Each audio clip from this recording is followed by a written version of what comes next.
So I'm standing across the street from my old neighborhood, but specifically, I'm looking at that tower. That is a replacement tower from Bear Bryant's old tower that was retired shortly after his death. The legendary football coach Bear Bryant sit up in that tower during practice and coached the University of Alabama Crimson Tide football team. And since I live right across the street here, I got a chance to come up and crawl into his tower many times, and it was pretty cool. My house was right here on the corner back before they built this big monstrosity. I think this is the second version. I think they built a smaller version, something like this is what I remember. Immediately replaced it, and then I think they decided they could get more money if they built a larger monstrosity.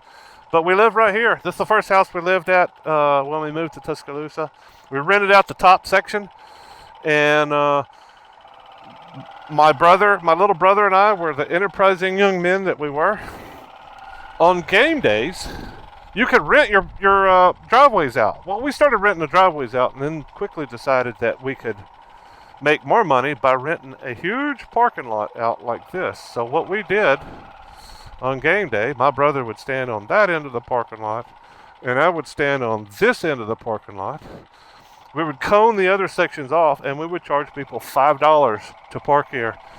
And you can imagine, we made a ton of money doing that. And this is quite a good ways away from the stadium. And I'm pretty sure this is campus property. But we did this for, I don't know, at least a couple of years. We made a butt ton of money. I think at the end we were even charging $10, $15 a head to park in here, which was pretty freaking awesome for, teenagers. So we did that until the Boy Scouts came along one time. And Boy Scouts decided that they were going to make all the money that we were making, and then it became a territorial thing. So we had to beat up some Boy Scouts. No, we just said, hey, you can't sell our parking lot. This is our parking lot. And they never asked, hey, are you Boy Scouts? How do you have the ability? They never asked that question. We just said, hey, wrong parking lot. And never saw a scoutmaster, never saw anything. That's what we were always expecting. We were always expecting some authority to come in and go, oh, no. You can't do this. This is we've been given the franchise. It's like, nah, we're grandfathered in. We've had this parking lot anyway. Kind of funny, interesting story of how we muscled into the parking lot business, and we did. Anyway, those are some of my fond memories. Man, this place has just expanded so much since I lived here. It's kind of hard to tell where everything is because I don't really know. Let's see if I can cut through here. Because I have a dual sport, I can get away with stuff like this. Unless campus police come and, throw some cuffs on me. But, with all this rioting going on, maybe they're just going to go, he's not burning stuff, so let's just let him go. This racist institution of campus of Alabama. I remember the blue phones. They had the blue phones all over campus, and you could see them in the middle of the night. Walking through, you could see a blue phone across. There's, I bet if the lights were out, I could probably see 3 phones from here. 1, 2, 3, something like that. But they were all over campus. You pick them up, and it's a direct line to the police. So in case you had any kind of issues. And I imagine the people that had issues were, young ladies walking across campus.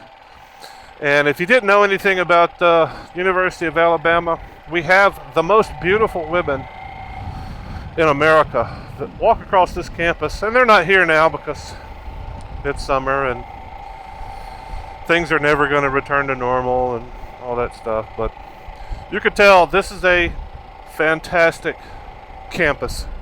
It is absolutely beautiful. And the only thing that makes it better is spring. When springtime comes around and all the beautiful young ladies are walking around in their scanty little summer dresses, it's just really amazing. It really is something, a sight to see. They're doing lots of construction now that they've got lots of downtime, so.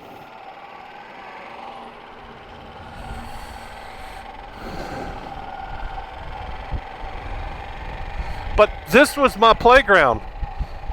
Can you imagine a 14-year-old kid that lives across the street? Basically, I live across the street from this amazing institution. And you would have thought, you know, a 14, 15-year-old kid could get laid with all these hot women, but I guess they were probably more into college guys. The college chicks were into the college guys. Go imagine. Go figure that out. It's pretty disappointing being that close to so many beautiful women and not being able to complete that transaction.